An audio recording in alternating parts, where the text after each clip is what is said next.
Hello, my name is Marwa Chowdhury, and this is a continuation video from my last visit to the FEMA Federal Emergency Management Agency supported COVID-19 vaccination site.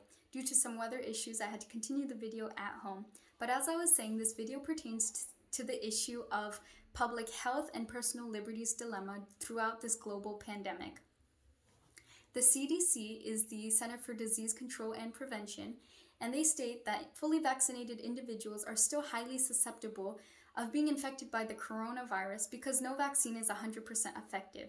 This showcases the importance of mask use and in following CDC guidelines. Scientific evidence even showcases the effectiveness of these protocols that include mask wearing, sanitizations of hands and surfaces, practicing social distancing, and as well as enhancement of ventilations and indoor spacing because the virus is now known to be airborne and can stay for extended periods of time in the air. The coronavirus has been identified as the acute respiratory syndrome coronavirus 1 and 2 as it has mutated itself and has become easily transmissible through direct and indirect contact of the secretion of mouth and nose particles, such as when people talk, cough, or sneeze.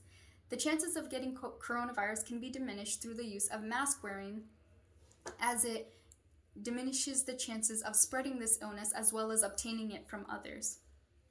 Now, the issue of personal liberties is that certain individuals feel oppression and acts of persecution against their freedoms and rights and liberties because they feel that they do not have to follow these controlling mechanisms. But what they fail to realize is that the rights we are given are actually privileges with certain restrictions, as in the case of the public's best interest and in this case, public health. An individual's political ideology or individual opinion on a certain matter, such as if coronavirus actually exists or not, or if mask use is effective, or if their political agenda doesn't align with what certain governors are implementing, it does not at all entail to the severity of this issue. The public administration is on the basis of promoting positive change throughout the communities through implementing and enacting government policies. They are held accountable because they have full control over what they can enforce and make people comply with, such as following these health guidelines. Affected stakeholders in the situations include CDC, NIH, which is the National Institute of Health, as well as HHS, which is the Department of Health and Human Services, as well as the workforce because unemployment rates are skyrocketing, the education system, the transportation system, the first responders and frontline workers and medical staff. Everything is being affected. These stakeholders are greatly impacted by the coronavirus spread and increased rates of fatality, as in the elderly population and homeless population. And an example of the first responder in facing these dilemmas would be the Marion County Sheriff's Deputy Billy Woods, who enacted a no mask wearing mandate for his 900 deputies on duty, as well as staff and visitors who enter the premises. They are asked to leave if they do not remove their mask. And his excuse for this was because of clearer communications. Now, his political ideologies could be an inference as to why he's acting this way, as the Ocala Ordinance was placed, and in enacting mask mandates, and their own mayor had opposed this view, and he did not want to enforce a mask mandate to his residents. So this calls to show that this disputing and false enactment of enforcing such regulations is a real impediment to societal progress in overcoming this viral outbreak.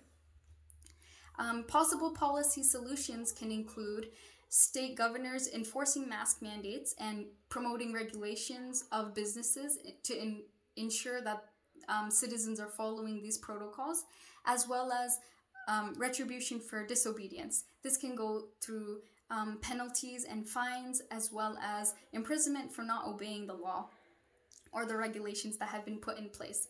Another possible policy solution could be patrolling and surveillance. that this can deter misconduct of those who do not want to comply with the rulings of wearing a mask during this coronavirus outbreak. The coronavirus has had a global devastation and has impacted so many people and industries. Its adverse impacts have impacted industries such as oil and gas, tourism, restaurants, education system, the transportation system. Basically, all of civilization as we know it has changed due to the impacts of this coronavirus. Now, this correlates to the factors of thrift and stewardship, because thrift is like the public funding and controlling of money and management. And the sooner we get rid of this coronavirus, then the economy can improve and the quality of life can be reflourished, as industries have taken really big financial hits due to this economic crisis. In acts of stewardship, in that the gaining of public trust and the maintenance and management of resources is lacking due to the negligence and transparency of the severity of this issue and the ignorance in the enactment of policy change. Those were the adverse impacts of the coronavirus. Now on to the accountability. These government agencies have full power to make these changes to influence and promote the well-being of the public's best interest.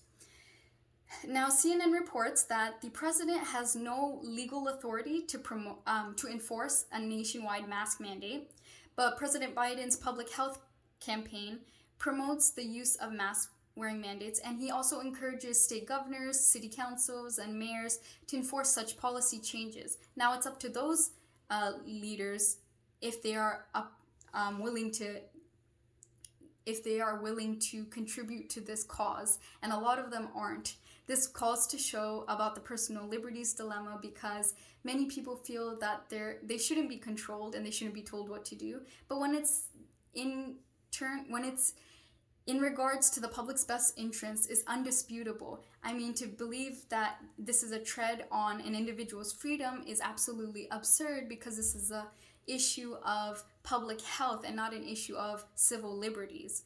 So this calls to show that government agencies and the public administration are held accountable in great esteem, because they need to enforce these rulings in order to ensure that the public is following these guidelines regardless of their beliefs about the matter. A lot of people have their own political ideologies, they have their own ideas and beliefs about the issue, and regardless of what that calls to show, scientists and Centers for Disease Control obviously know what's best for us in getting back to societal functioning and the welfare and health of the public.